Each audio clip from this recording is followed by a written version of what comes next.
Kenalkan, nama saya Ali Syahu dengan pembimbing Dr. Prima Mayasari, spesialis mata konsultan. Dan di sini saya akan menjelaskan telaah ilmiah saya yang berjudul Secondary Glaucoma. Glaukoma merupakan sekelompok neuropati optik progresif yang dikarakteristikkan oleh ekskavasi atau penggaungan pada diskus optik dan hilangnya sel ganglion retina beserta aksonnya yang bermanifestasi sebagai defek lapangan pandang secara spesifik. Klasifikasi glaukoma dibagi menjadi 3. Yang pertama, berdasarkan etiologinya, glaukoma dibagi menjadi glaukoma primer dan glaukoma sekunder. Yang kedua, berdasarkan penilaian gonioskopi terhadap sudut iridokornea, glaukoma dibagi menjadi glaukoma sudut terbuka dan glaukoma sudut tertutup. Dan yang ketiga, glaukoma berdasarkan usia saat onset dibagi menjadi glaukoma masa kanak-kanak dan glaukoma dewasa. Berbeda dengan glaukoma primer, glaukoma sekunder terjadi akibat adanya kondisi patologis spesifik yang secara langsung mengganggu aliran keluar dari aqueous humor yang pada akhirnya memicu fluktuasi atau peningkatan tekanan intraokular yang patologis. Aqueous humor diproduksi oleh proses susiliaris di bilik posterior mata. Cairan ini mengalir dari bilik posterior, melewati pupil, dan menuju bilik anterior, dan kemudian keluar terutama melalui jalur trabekular dan sebagian kecil keluar melalui jalur uveoskleral. Fungsi utama dari aqueous humor adalah menjaga tekanan intraokular. Pada glaukoma sudut terbuka, bilik mata anterior tetap terbuka tetapi terjadi peningkatan resistensi aliran keluar aqueous humor di trabecular meshwork sehingga tekanan intraokular meningkat secara perlahan dan menyebabkan kerusakan saraf optik dan kehilangan lapangan pandang secara bertahap. Pada glaukoma sudut tertutup, terjadi penutupan sudut bilik mata anterior oleh iris perifer, sehingga aliran keluar aqueous humor melalui trabecular meshwork terhambat dan terjadi peningkatan tekanan intraokular. Glaukoma sudut terbuka sekunder dibagi menjadi pseudo-exfoliation syndrome, pigment dispersion syndrome, lens-induced glaukoma, tumor intraokular, inflamasi okular, peningkatan tekanan vena episkleral, trauma dan pembedahan, serta obat-obatan. Pseudo-exfoliation syndrome merupakan etiologi paling umum dari glaukoma sudut terbuka sekunder di seluruh dunia yang ditandai oleh deposisi ekstensif dari materi fibrilar ekstraseluler yang abnormal pada bagian jaringan segmen arterior termasuk epitel dan kapsul lensa, tepi pupil, epitel ciliaris, stroma iris, dan anyaman trabekular. Material pseudo-eksfoliasi ini juga dapat ditemukan pada kulit, paru-paru, jantung, dan hati. Dan pada penyakit pseudo-exfoliation syndrome ini, biasanya glaukomanya itu asimetris unilateral dan berhubungan dengan penuaan. Pada pigment dispersion syndrome, mekanisme yang mendasari adanya abnormalitas anatomi iris yang menekuk ke posterior, sehingga iris berbentuk konkav dan bergesekan dengan serat zonula lensa. Gesekan kronis ini dapat melepaskan granula pigmen secara masif ke dalam aqueous humor, dan pigmen tersebut bersirkulasi dan terdeposisi pada berbagai struktur ruang anterior mata. Gambaran klinis dari pigment dispersion syndrome ini adanya ditemukannya Krukenberg spindle, spoke-like iris pattern, dan Zinn-Meyer ring. Faktor risikonya itu meliputi laki-laki berusia 20-50 tahun dan menderita miopia. Pada lens-induced glaukoma, mekanisme sudut terbuka yang disebabkan oleh lensa merupakan penyebab dari 3 kondisi klinis. Yang pertama, glaukoma fakolitik, merupakan komplikasi dari katarak stadium matur atau hipermatur, di mana degradasi struktur lensa memicu pembentukan protein lensa dengan berat molekul tinggi yang perlahan merembes keluar melalui mikrodeformasi atau bukaan mikroskopis pada kapsul lensa. Protein ini kemudian direspon tubuh melalui pengerahan makrofag, dan makrofag ini akan secara fisik menyumbat pori-pori dari anyaman trabekular. Yang kedua, glaukoma lens particle yang terjadi akibat pasca trauma tembus pada lensa atau tertinggalnya material korteks lensa akibat operasi ekstraksi katarak yang tidak komplit. Yang ketiga, glaukoma vakoantigenik, yaitu penyakit autoimun di mana pasien menjadi sensitif terhadap protein lensa matanya sendiri setelah menjalani operasi atau mengalami trauma penetrasi yang mengakibatkan peradangan granulomatosa. Pada glaukoma sekunder akibat tumor intraokular, tergantung pada ukuran, jenis, dan lokasi tumor, peningkatan tekanan intraokular dapat terjadi melalui beberapa mekanisme yang berbeda, yaitu invasi langsung tumor ke sudut bilik mata anterior, penutupan sudut akibat rotasi badan siliak atau akibat pergeseran anterior antar muka lensa dan iris, perdarahan intraokular, neovaskularisasi pada sudut bilik mata, dan deposisi sel tumor, sel inflamasi, dan debris seluler di dalam jalinan trabekular. Pada glaukoma sekunder akibat inflamasi okular atau uveitis, peningkatan tekanan intraokular dapat disebabkan oleh edema pada jalinan trabekular, disfungsi sel endotel pada jalinan trabekular, fibrin dan sel-sel inflamasi yang menghambat aliran keluar melalui jalinan trabekular atau kanal Schlemm, penurunan aliran keluar melalui jalinan trabekular akibat penggunaan kortikosteroid, peripheral anterior syncytial yang menghambat aliran keluar, perusakan blood aqueous barrier yang dimediasi prostaglandin.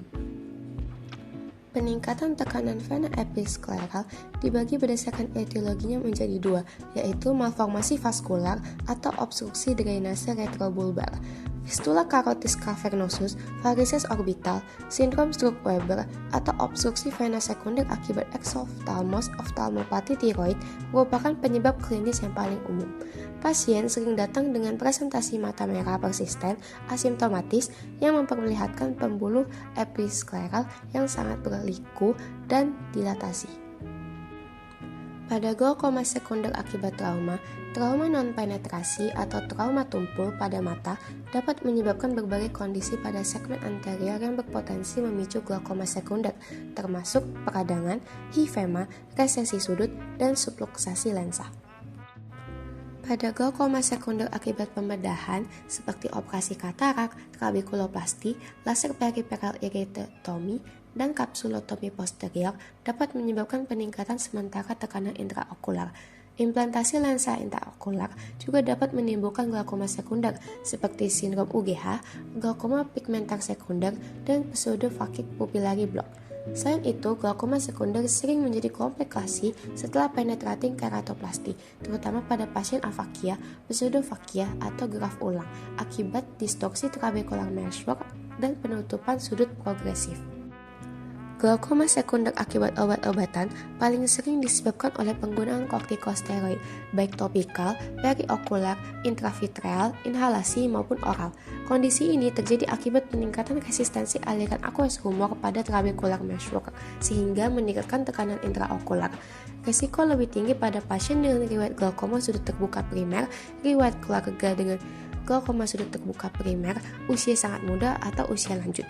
Selain kortikosteroid, obat psikopegik, dilatasi pupil, injeksi intravitreal kortikosteroid, dan anti-VEGF juga dapat menyebabkan peningkatan tekanan intraokular sehingga diperlukan pemantauan tekanan intraokular secara berkala. Glaukoma sudut tertutup sekunder dibagi menjadi dua, yaitu glaukoma sudut tertutup sekunder dengan pupillary block dan glaukoma sudut tertutup sekunder tanpa pupillary block.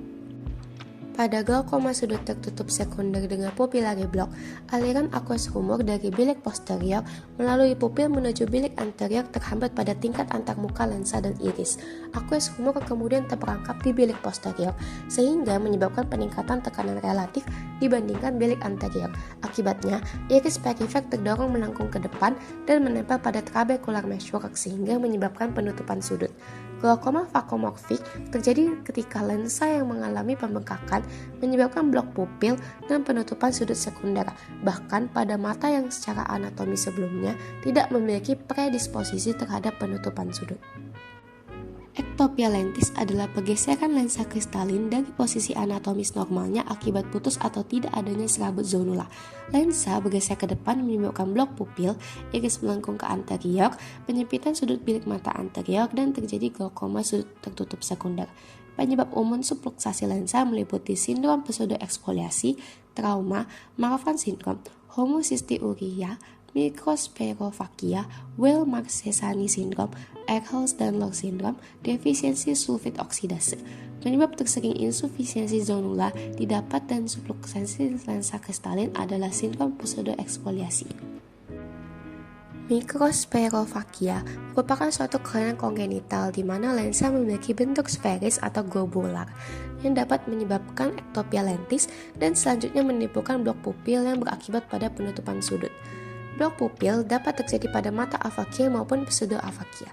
Vitreous dapat menghalangi pupil dan atau lokasi iridotomi pada mata afakia, pseudofakia, atau mata fakik dengan lensa yang mengalami dislokasi. Blok pupil juga dapat terjadi pada mata dengan anterior chamber intraocular lens. Selain itu, kondisi ini dapat muncul setelah kapsulotomi posterior ketika vitreous menghambat pupil. Glaukoma sudut tertutup sekunder tanpa pupilari blok terjadi melalui dua mekanisme. Yang pertama, mekanisme tarikan yang disebabkan oleh kontraksi membran, pita, atau eksudat inflamasi, perdarahan, seluler maupun vaskular pada sudut bilik mata sehingga menyebabkan terbentuknya perifera anterior siniki. Yang kedua, mekanisme dorongan yang disebabkan oleh pergeseran anterior antarmuka lensa iris seringkali disertai pembengkakan dan rotasi anterior badan siliar. Pada glaukoma sudut tertutup sekunder tanpa pupilari blok dengan mekanisme tarikan, neovaskularisasi segmen anterior merupakan penyebab umum dari bentuk berat glaukoma sudut tertutup sekunder yang dikenal sebagai glaukoma neovaskular. Neovaskularisasi ini disertai pembentukan membran fibrovaskular pada permukaan iris, tepi pupil, dan trabekular major. Kondisi ini umumnya disebabkan oleh iskemia retina atau inflamasi okular, terutama pada diabetic retinopathy, central retinal vein occlusion, branch retinal vein occlusion, dan ocular ischemic syndrome, tetapi juga dapat terjadi pada tumor intraokular atau setelah radioterapi. Sindrom iridocorneal endotelial adalah kelainan akibat abnormalitas sel endotel kornea yang memperoleh karakteristik sel epitel sehingga dapat berproliferasi, bermigrasi, dan kehilangan hambatan kontak. Kelainan ini dapat menyebabkan atrofi iris, penutupan sudut sekunder, dan edema kornea dengan derajat yang bervariasi. Terdapat 3 bentuk klinis sindrom ICE: sindrom Chandler, atrofi iris esensial progresif, sindrom nervus iris atau Cogan-Rees syndrome. Pada glaukoma sudut tertutup sekunder tanpa pupilari blok dengan mekanisme dorongan, non-ophthalmos memiliki bentuk normal, tetapi berukuran sangat kecil, ditandai dengan panjang aksial yang pendek, kurang dari 20 mm, bilik mata anterior yang dangkal, diameter kornea yang kecil, serta ukuran lensa yang relatif besar dibandingkan volume bola mata. Kondisi ini menyebabkan hipermetropia tinggi dan meningkatkan kerentanan terhadap glaukoma sudut tertutup yang dapat terjadi pada usia lebih muda dibandingkan primary angle closure biasa.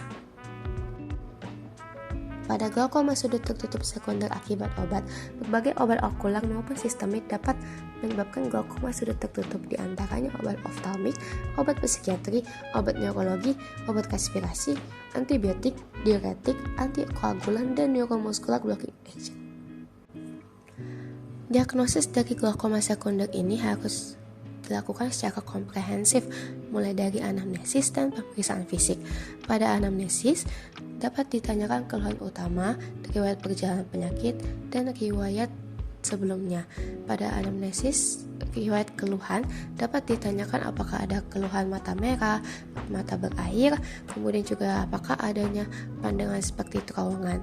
Kemudian juga dapat ditanyakan apakah ada riwayat mengkonsumsi obat-obatan dan juga penggunaan obat tetes mata. Dan juga dapat ditanyakan apakah ada penggunaan kacamata sebelumnya. Selain itu, dapat dilakukan pemeriksaan fisik mulai dari pemeriksaan tajam penglihatan atau visus dengan menggunakan Snellen chart. Selain itu, dilakukan pemeriksaan oftalmologi, yaitu pemeriksaan dengan tonometri aplanasi Goldman untuk menentukan apakah terjadi peningkatan tekanan intraokular atau tidak. Kemudian juga dapat dilakukan pemeriksaan dengan slit lamp untuk melihat segmen anterior. Kemudian juga dapat dilakukan pemeriksaan dengan gonioskopi untuk melihat sudut dari iridokornea pada mata. Selain itu, juga dapat dilakukan pemeriksaan dengan menggunakan OCT atau Optical Coherence Tomography untuk melihat apakah adanya penipisan lapisan retinal nerve fiber layer dan sel ganglion makula. Dan juga dapat dilakukan pemeriksaan perimetri untuk melihat apakah ada defek lapangan pandang. Pendekatan terapeutik pada glaukoma sekunder secara fundamental diatur oleh penanganan segera terhadap komorbiditas pencetus yang mendasarinya, yaitu tata laksana medikamentosa yang digolongkan menjadi golongan yang menurunkan produksi aqueous humor dan yang golongan meningkatkan aliran keluar aqueous humor. Untuk menurunkan produksi aqueous humor terdiri dari golongan beta blocker seperti timolol dan karbonik anhidrasa inhibitor seperti acetozolamid. Untuk meningkatkan aliran keluar aqueous humor dapat diberikan prostaglandin analog seperti latanoprost dan parasimpathymimetic agent seperti pilocarpine. Selain itu juga dapat dilakukan tindakan operatif seperti laser dan juga pembedahan. Sekian yang dapat saya sampaikan mengenai telaah ilmiah saya yang berjudul Secondary Glaucoma. Mohon maaf apabila ada salah kata. Terima kasih atas perhatiannya.